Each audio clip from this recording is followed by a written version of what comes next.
Lower House approves draft federal charter on third and final reading.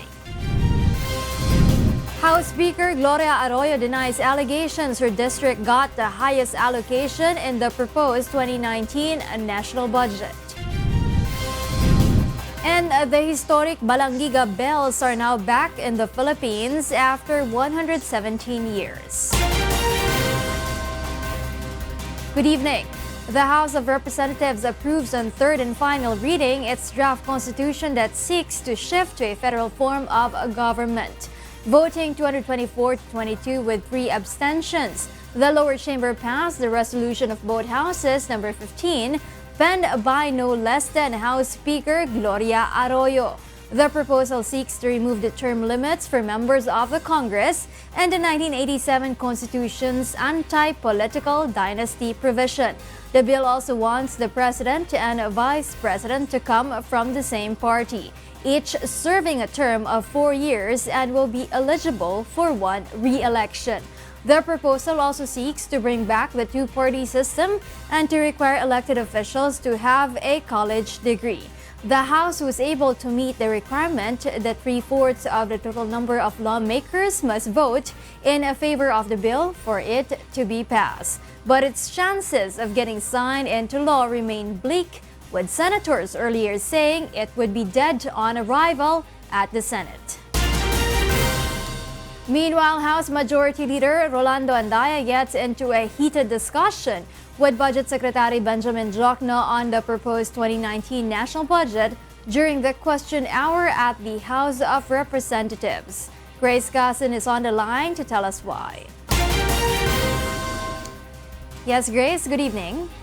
Yes, good evening. Department of Budget and Management Secretary Benjamin Diokno faced the members of the House of Representatives today to answer some questions on the proposed national budget for next year. But during the question hour, the plenary, Budget Secretary Diokno and Majority Leader Rolando Andaya, who also served as former Budget Secretary, got into a heated exchange. The two also brought up the issue on Diokno's appearance in Congress years ago to explain the proposed budget. Pay for it, but you don't know how much you're paying for. Okay. What was the answer you gave me straight to my face? I don't remember. You don't remember.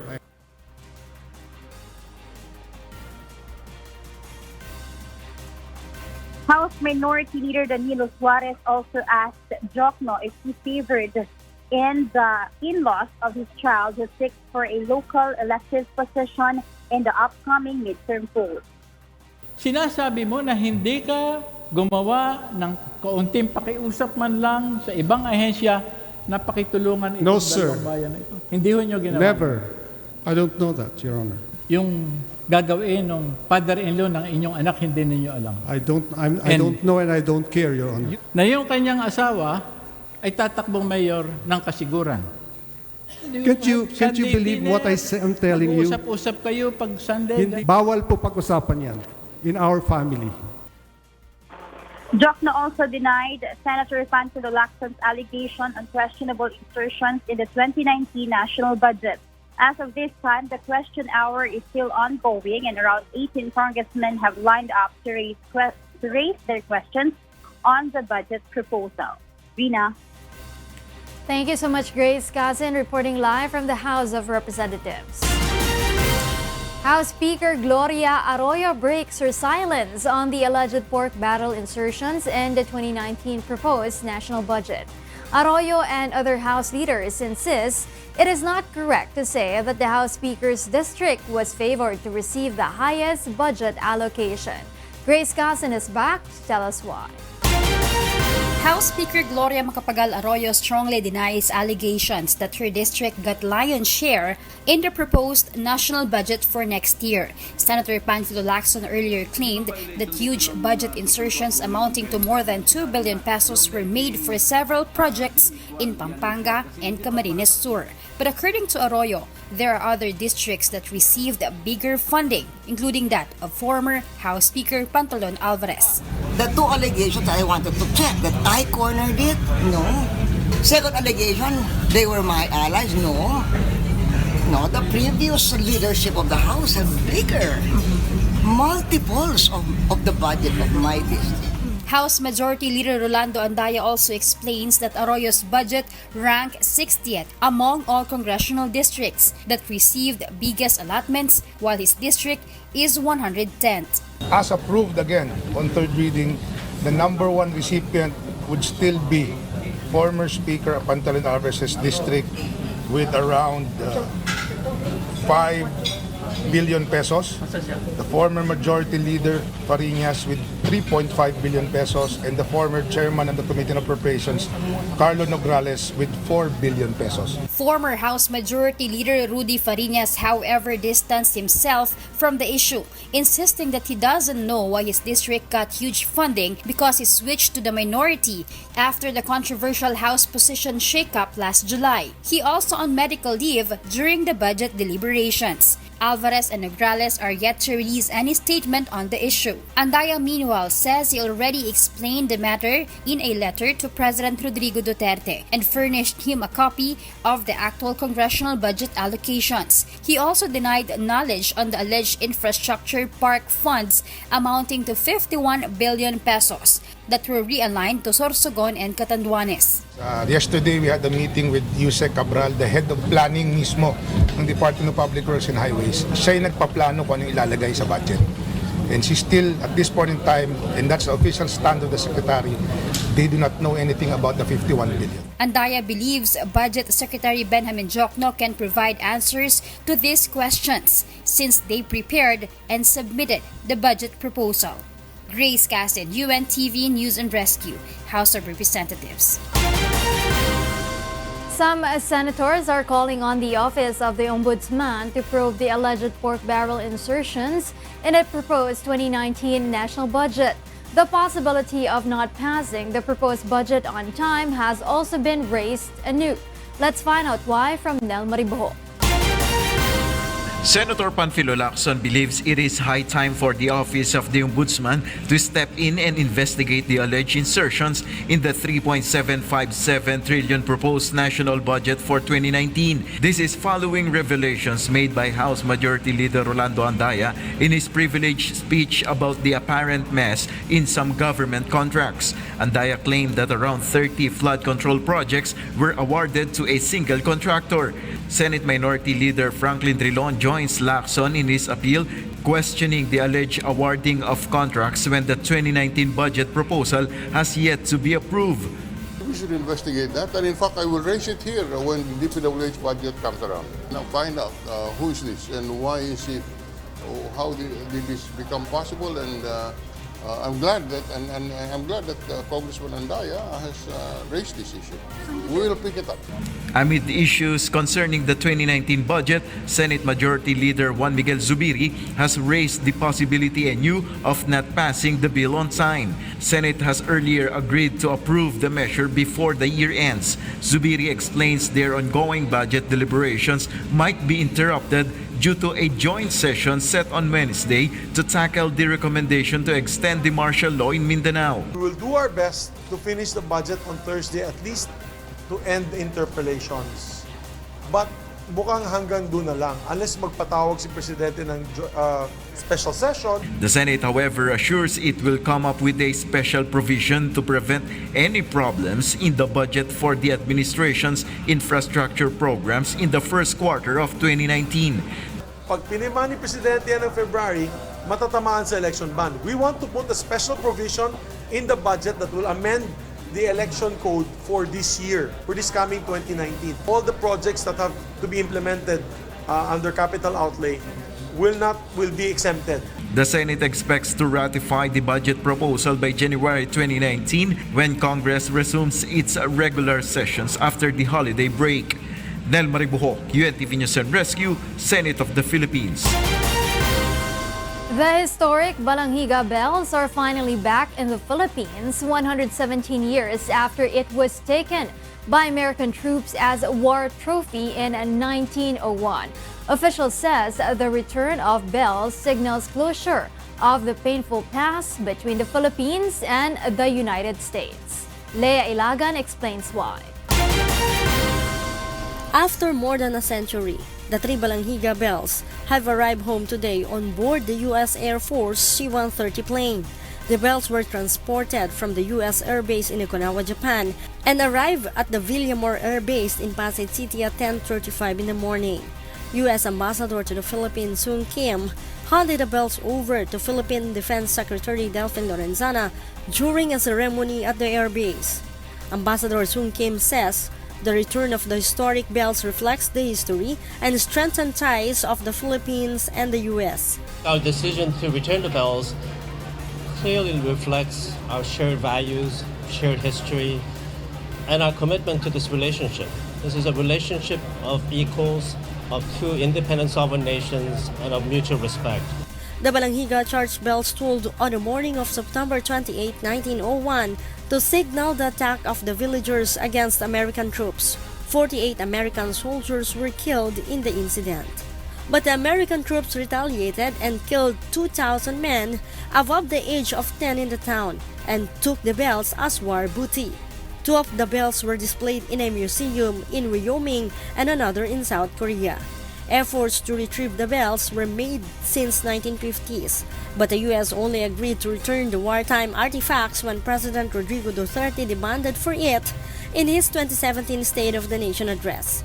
U.S. Defense Deputy Assistant Secretary Joseph Felter says the America decided to return the bells in respect to the Philippines and to honor the two countries' shared sacrifices. We have no closer ally anywhere than the Philippines, and this is a gesture that we hope is viewed positively as an investment in this relationship in our alliance. So again, this is what allies do. This is what friends do. Defense Secretary Delfin Lorenzana says the homecoming of the bells signals closure of a painful past between the two countries. It's actually a happy day, a happy occasion for every one of us. And the bells are back home.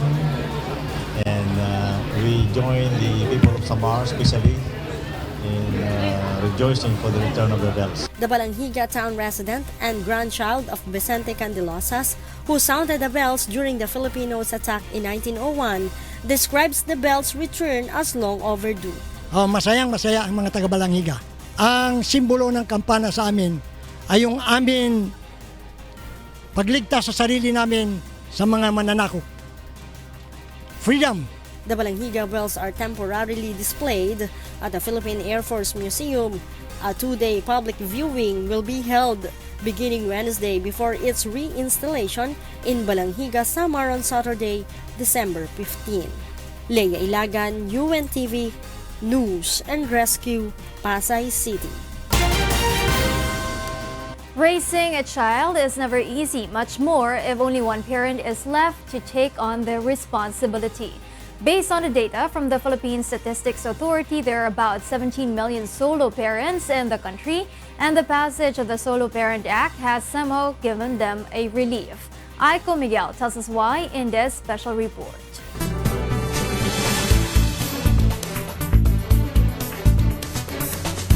Solo parents are those who are left alone with the responsibility to raise their children. Based on data from the Philippine Statistics Authority, there are more than 17 million solo parents in the country, and Marivic Ido is among them. Marivic has been struggling in raising her 2-year-old child after her partner abandoned them. Mahirap. At least hindi mga kapatid mo, magulang mo, umaagapay sa'yo.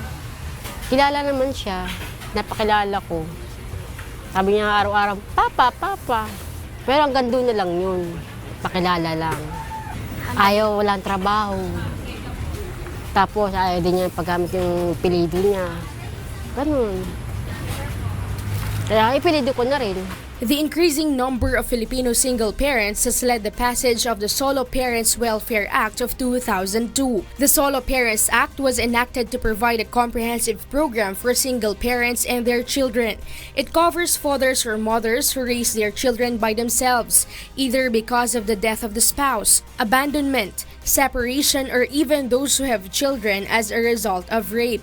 The law also considers a solo parent those who are left to care for children not their own, such as nephews, nieces, or godchildren. Under this act, solo parents are entitled to have flexible work schedules as long as it will not affect individual and company productivity. Solo parent employees will also get parental leave of not more than 7 working days each year to enable him or her to perform physical parental duties and responsibilities. Solo parents who are below poverty threshold are also entitled to get livelihood assistance as well as psychological, security, and educational assistance.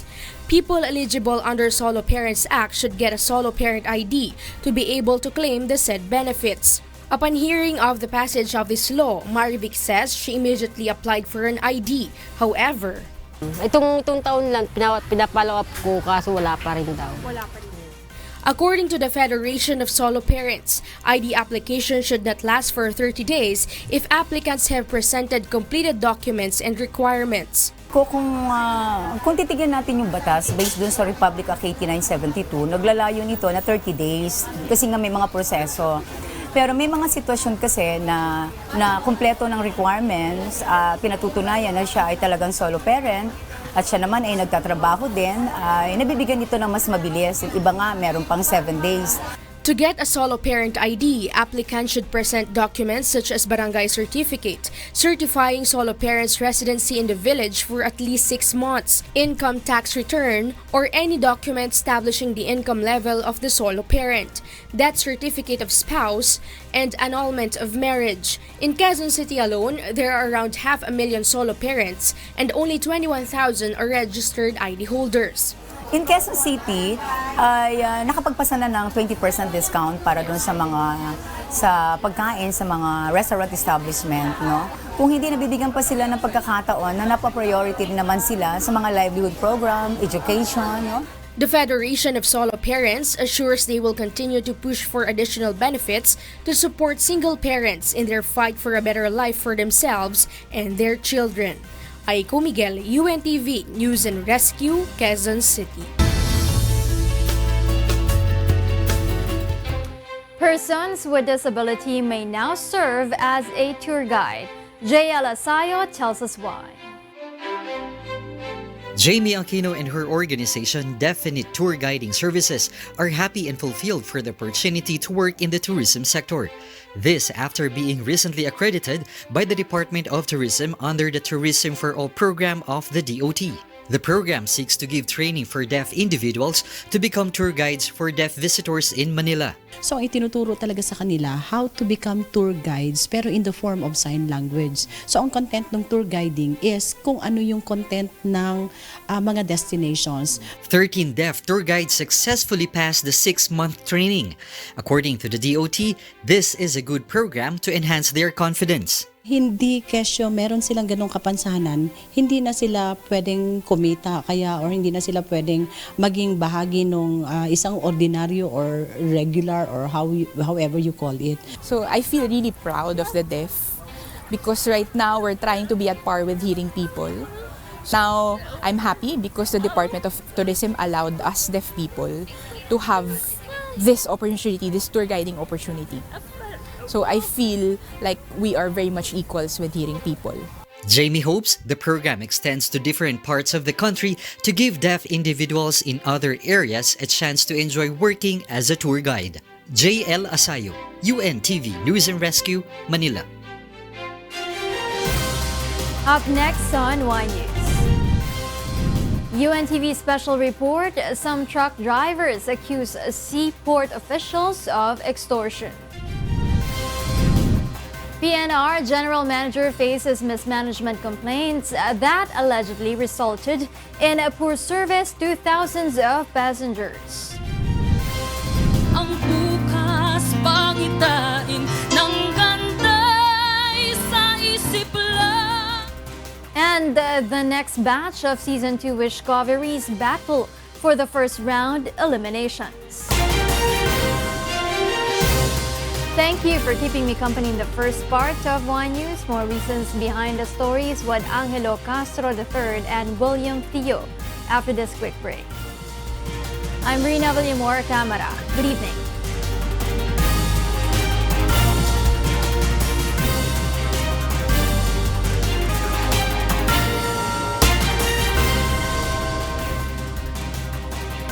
Welcome back to Y News. We pick up from where Rheena Villamor-Camara left off. I'm Angelo Castro III.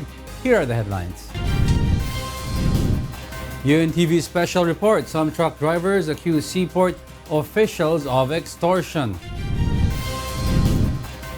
COMELEC to release official list of election candidates on December 15. And Dengvaxia ban likely to extend for more than a year, according to the Department of Health. The Commission on Elections is set to release the list of official candidates for the 2019 elections on December 15. Ray Palayo tells us why. The Commission on Elections has finished screening all certificates of candidacy for the 2019 midterm elections. COMELEC spokesperson Director James Jimenez says the list of official candidates is now ready for release on Saturday, December 15.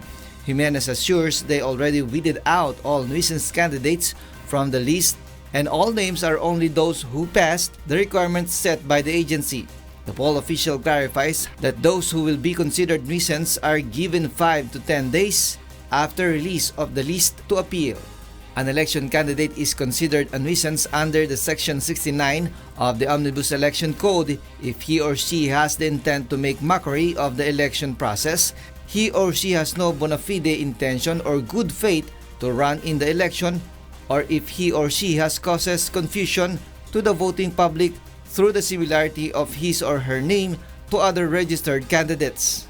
Jimenez adds that any candidate who has no machinery or no capacity to fund a campaign, or he or she has no network of connections or supporters to sponsor his candidacy, that person can also be considered nuisance.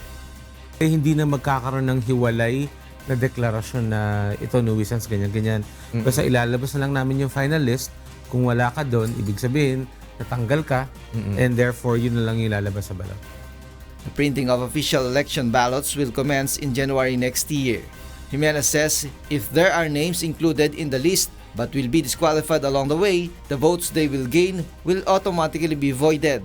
Jimenez, however, admits that the country's election law is toothless when it comes to premature campaigning.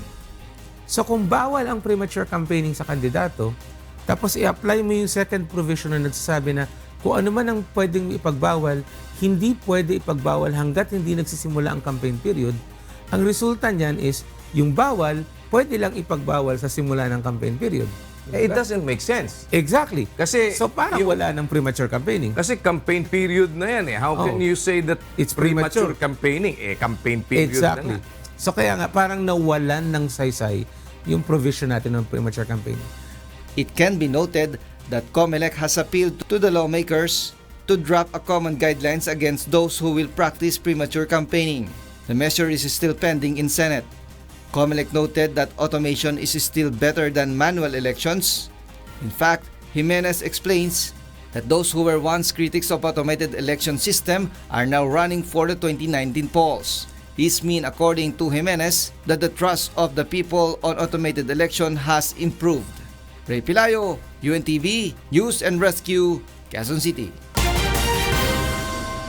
The Food and Drug Administration is likely to extend the ban on marketing and sales of Dengvaxia, according to the Department of Health. Let's find out why from Aiko Miguel.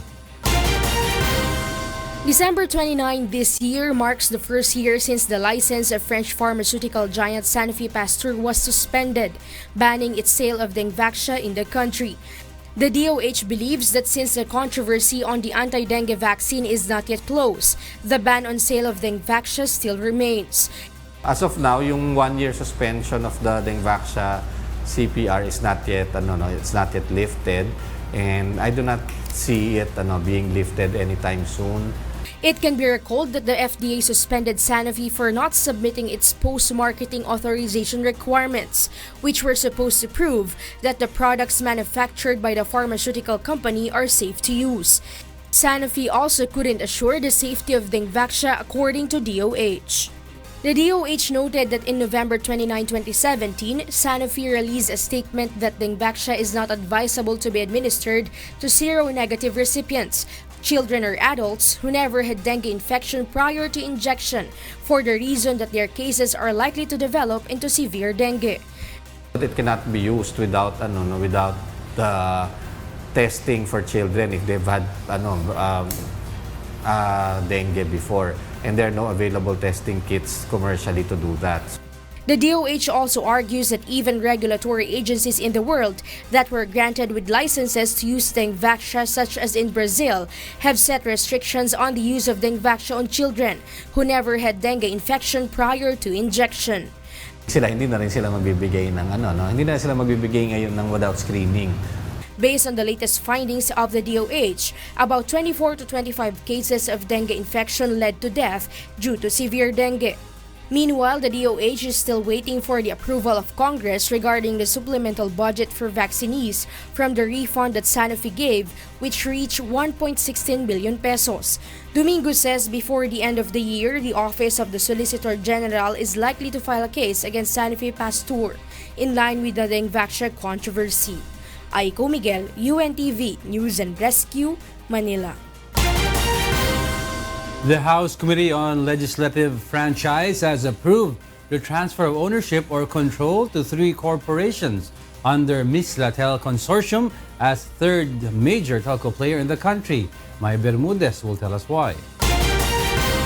A House committee summoned the officials from Digifil Technology, a subsidiary of Tier 1 Communications, over the alleged breach of contract of Mislatel, or the Mindanao Islamic Telephone Company Incorporated. In May this year, both corporations have entered into an agreement, and Digifil bought a 2.5 million pesos worth of common shares to Mislatel.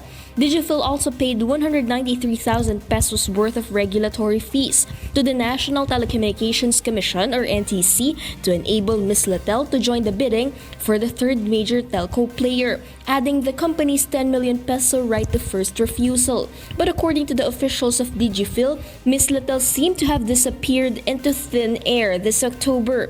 They just soon found out that they are no longer part of the Mislatel Consortium, which is now comprised of China Telecom, Udena Corporation led by businessman Dennis Uy, and Chelsea Logistics Holding Corporation. Digifil has been a victim in this process of determining the third telco, and that the current issue that is on deck, which is the transfer of ownership, is a violation of Digifil's right of first refusal. Conversely, Mislatel in their letter explained that their contract with Digifil does not cover the latter being a part of third telco player bid. Mislatel officials also claim that they would regularly submit their report to the NTC even in the past 2 years when they were non-operational. We had been submitting yearly or annually our report to the NTC or honors. Despite this, the House Committee on Legislative Franchises has approved Mislatel's partnership with 3 other corporations, including China Telecom, saying it's for the court to decide the issues raised by Digifil. Under the law, the Congress must concur to the transfer of sale of telecom companies, which they granted franchise. Digifil's civil suit against Mislatel's alleged breach of contract is now with the Pasig RTC. If the ruling of the court in the future happens to be contradicting to the current structure of ownership that has been approved today, then the committee must amend that or review again. On the other hand, Deputy Speaker Prospero Pichay said this issue must be resolved. I said na dapat siguro i-correct muna natin itong franchise by renewing the franchise, extending it for another 25 years. Nang sa ganon ay yung mag-invest ng billions of pesos ay hindi naman matatakot. I'm just hoping that the losing bidders will not go to the courts and question the validity of the bidding. May Bermudez, UNTV News and Rescue, Quezon City. Lieutenant General Benjamin Madrigal formally assumes his post as the 51st Chief of Staff of the Armed Forces of the Philippines. Rosa Ricos will tell us why. As the Armed Forces of the Philippines celebrate their 83rd anniversary, Lieutenant General Benjamin Madrigal assumes post as the new Chief of Staff of AFP, replacing retiring General Carlito Galvez Jr. President Rodrigo Duterte led the ceremonies in Camp Aguinaldo today. Vice President Leni Robredo, former President Fidel Ramos, and House Speaker Gloria Arroyo were also present. Galvez is set to retire tomorrow as he celebrates his 56th birthday, the mandatory age of retirement for the military. Meanwhile, Madrigal is the concurrent chief of the Eastern Mindanao Command in Davao City and led various operations against the New People's Army. Madrigal assumes the AFP leadership as the government activates the 11th Infantry Division in Jolo, Sulu, and President Duterte orders the creation of the National Task Force to end the local communist armed conflict.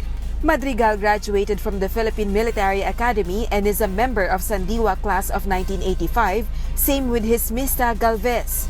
As he assumes the AFP chief post, he appeals to all concerned sectors to unify in attaining lasting peace in the country. President Duterte calls on every soldier to support Madrigal's leadership. To support the leadership of General Madrigal so that we soon realize our aspiration for a stronger armed forces and a safer and more secure nation. Meanwhile, in his 8th month of AFP leadership, Galvez sustained operational gains of the AFP, including the end of conflict with the Moro Islamic Liberation Front, as well as the further surrender of communist rebels and supporters. Galvez is appointed by President Duterte as the next presidential advisor on the peace process. This after former presidential peace advisor Jess Dureza resigned from his post because his two subordinates were allegedly involved in corruption activities. Galvez will start his new post next week, says the president himself. General Galvez will join the cabinet next week as the secretary of the Peace Process Office. Rosalie Coz, UNTV News and Rescue, Camp Aguinaldo. Truck drivers admit that they at times delay returning the empty container vans to the seaports.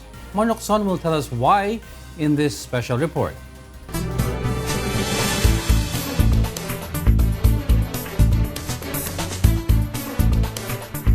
Complaints from different trucking companies regarding the extortion practices of some seaport authorities on their truck drivers. We accompany a truck driver to verify this. Ito yung truck na sasakyan natin. The trucker will return an empty container to the courtyard. He was supposed to do it yesterday but was delayed. Si Kuya Gudo yung driver natin. Alis na kami. Sana kagabi pa to, sir eh. O, ano nangyari? Eh, ang haba na ng pila. Nalipas ko lang munang umaga. Cancer talaga ang sa pier yan, yung lagay na yan. Hindi na talaga mawawala yan. Ang sinasabi ni Kuya Gudo rito, Gudo, na matagal na talaga nilang problema itong mga lagay-lagay o yung potong dito sa pier. Ang nagiging problema kasi talaga ng mga truckers ay dahil dun sa parang na-overload na itong ating mga courtyard. Kaya nangyayari, dahil walang mapagsolian ng mga empties, ang ginagawa nila, nade-delay yung mga deliveries. The empties refer to a container van which is empty. Kaya lang ayon din kasi sa mga shipping lines, wala na ring paglalagyan, wala na ring malaking espasyo dito sa pier. Ginawa nila, nagtayo ng CY o courtyard doon sa Bulacan. Kaya lang, sinong gustong bumiyahe pa ng Bulacan? Di ang layo pa nun, magsasoli ka lang ng empties. Para sa naman ngayon yan, Kuya? Sa gwardiya, nakita ba ako? Bakit kailangan magbigay? Sa gwardiya, ilalabas lang naman tayo. Kaya nga, hindi nga sila ng pangga. Babayaan ka nila dyan pag hindi ka na hindi ka patatawirin? Oo. Gudo said this is the reality of their everyday operation. So hindi pa kami tuluyan talagang nakakalabas doon sa pier. Naglabasan lang din pera si Kuya doon sa guard. Kung di doon niya bibigyan yung guard, i-hold siya ng matagal, hindi siya palalabasin. Kaya dumaan kami doon sa may harap na ng guard, nagsenyas na lang na ipagsak na lang daw yung pera. Kaya binagsak na lang yung pera. I saw Gudo gave 50 pesos to the guard on duty. Nung una dyan, 5 plus lang. Parang 1,000 may na yata. Para lang makapagsauli. Oo. Oo nga sila eh. Dito na kami sa Road 10. Medyo kakaiba lang dahil usually napaka-traffic ng lugar na ito, pero ngayong oras na ito hindi ganun karami yung mga truck. Ay kagaya nito ay marami ka sanang may biyahe. Ang problema yung empty walang masulian. Ay kailangan malinis mo dyan sa isang linggo, 2, 3 na lang. Thousands of trucks operate inside and outside the port area every day. One of the reasons why cargoes are delayed is the congestion of empty containers in the courtyard. Gudo said it is inevitable not to fall into a bribe because the deliveries will be delayed. After a few moments, Gudo pulled out a 500 peso bill which he gave to the barangay personnel. Magkano yan sa hawak ko? Ito yung pera ko. 500. Kayo na ibibigay yan? Yan yung barangay. Barangay? Oo. Pagkabayad ko dyan, kakanan tayo. May gwardiya pa yun doon. Iba pa yung bayad sa gwardiya? Yan dapat sana ang maganda, yung diretso na, wala nang bayaran. Ay wala tayong magawa eh. Yan ang panila rito.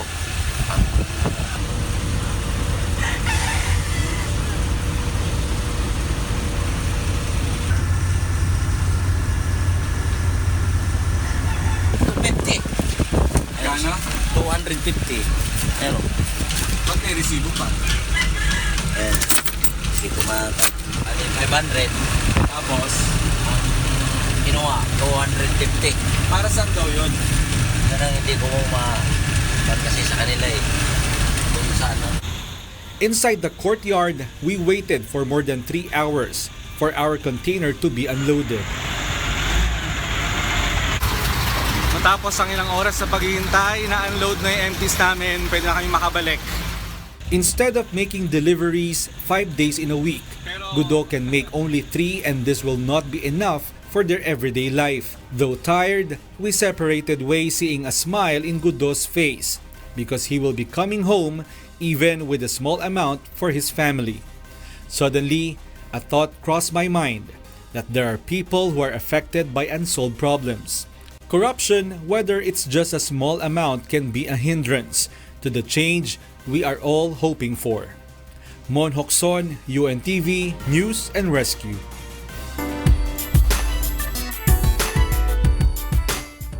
The Philippines has been chosen as this year's country of focus at the Singapore Media Festival as its cinema celebrates a special milestone.